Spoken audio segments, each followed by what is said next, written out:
তারা কি বলতাছে, সে ছিল হিস্সা হয়ে গেল বেশ্যা। আসলে ভাই প্রকৃতভাবে এরকম শব্দ কোনো ভালো একটা নারীর মুখে মানায় না। এরকম শব্দ তো সেই সমস্ত মানুষের মুখে মানায় যারা প্রকৃতভাবে বেশ্যা, তাদের মুখেই কিন্তু এরকম শব্দ মানায়। তাদেরকে দেখে কোন দিক থেকে নারী মনে হইতেছে ভাই?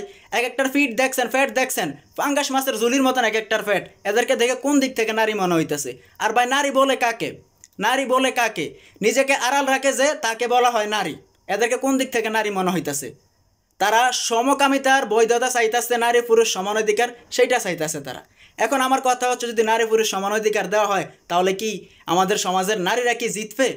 একটা ছেলে একটা নারীকে, একটা মেয়েকে বিয়ে করতে হলে তাকে 10-15 লাখ টাকা মহারানার হক দিতে হয়। মেয়েটার সারাটা জীবনের দায়ভার, সারাটা জীবনের ভরণ পোষক কিন্তু ছেলেটার নিতে হয়। তাহলে যদি নারী পুরুষ সমান অধিকার হয়, সমকামিতা যদি বৈধতা দেওয়া হয়, তাহলে তো একটা ছেলের এত রিস্ক নেওয়ার দরকার নেই। একটা নারীর জীবনের দায়িত্ব তো একটা ছেলের নেওয়া, তাহলে কোনো মানে হয় না। নারী পুরুষ সমান অধিকার, সমকামিতা যদি বৈধতা দেওয়া হয়, তাহলে তো একটা ছেলে সামান্য টাকার বিনিময়ে একটা নারীর দেহ ভোগ করতে পারে, যেখানে এটার বৈধতা রয়েছে।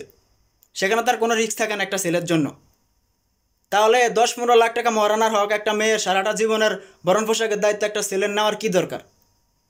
প্রকৃতভাবে যদি এই আইনটা চালু হয় বাংলাদেশের ভিতরে, নারী পুরুষ সমানাধিকার বৈধতা দেওয়া হয়, তারপরে যদি সমকামিতার বৈধতা দেওয়া হয়, তাহলে কি একটা নারী জিতবে? এখন আমার কথা হচ্ছে, আমি একটা ছেলে মানুষ, আজকে 7-8 বছর ধরে দূরপ্রবাসে আছি। 50 ডিগ্রি 60 ডিগ্রি রোদ মাথায় নিয়ে এই দূরপ্রবাসে হাড়ভাঙ্গা পরিশ্রম করি। যদি নারী পুরুষ সমান অধিকার দেওয়া হয়, তাহলে তো আমি আমার সহধর্মীকে বলবো যে ঠিক আছে, যাতে নারী পুরুষ সমান অধিকার, তাহলে তুমিও আমার মতো বিদেশে আসো, এই 50-60 ডিগ্রি রোদের ভিতরে তুমি কাজ করো। একটা নারীর পক্ষে কি সম্ভব হবে সেটা করা? আপনারা ভালোভাবে একটু লক্ষ্য করে দেখেন, এখানে যে কটা মানুষ রয়েছে, এদের ভিতরে কোনো ভালো একজন নারী দেখতে পাচ্ছেন আপনারা?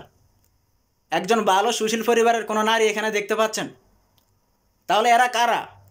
এদের ঠাঁই এই বাংলার মাটিতে কিভাবে হয়? আর তাদের জন্য আমরা আবার প্রতিবাদ করতে হয়। আমাদের জন্য তো এটাও লজ্জাজনক বিষয়। 99% মুসলমান আমার এই বাংলাদেশে, সেই বাংলাদেশে তারা এরকম উশৃঙ্খলা কীভাবে সৃষ্টি করে? কিছুদিন পর দেখতেছি যে তারা এরকম উশৃঙ্খলাগুলো সৃষ্টি করতেছে। এক একটার চেহারার দিকে তাকালে ঘৃণা লাগে, এক একটার ফাঁসা ফ্যাট ফিট দেখিয়ে তারা এরকম নোংরা দাবিগুলো তুলে ধরছে আমাদের মুসলিম কান্ট্রির ভিতরে।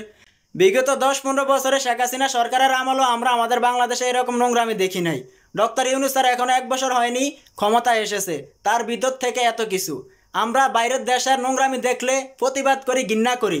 এখন আমাদের বাংলাদেশেই কিন্তু এই সমস্ত নোংরামির বৈধতা দেওয়া হচ্ছে। ডক্টর ইউনূস স্যারের থেকে তো আমরা এটা কখনোই আশা করি নাই। মাত্র 1 বছর হয়েছে আপনি ক্ষমতায় এসেছেন, তার ভিতর থেকে এত নোংরামি আমাদের বাংলাদেশে শুরু হয়ে গেছে। এরকম কুপ্রস্তাব তারা তুলে ধরতেছে আমাদের এই বাংলার মাটিতে 90% মুসলমানের ভিতরে। আমাদের জন্য তো এটা লজ্জাজনক ভাই, আমাদের জন্য এটা লজ্জাজনক। আজকের ভিডিওটা একটু বেশি বেশি শেয়ার করে দিবেন। আমরা এর তীব্র নিন্দা জানাচ্ছি, আমাদের মুসলিম কান্ট্রিতে যাতে এই সমস্ত এগুলো কখনো বৈধতা দেওয়া না হয়।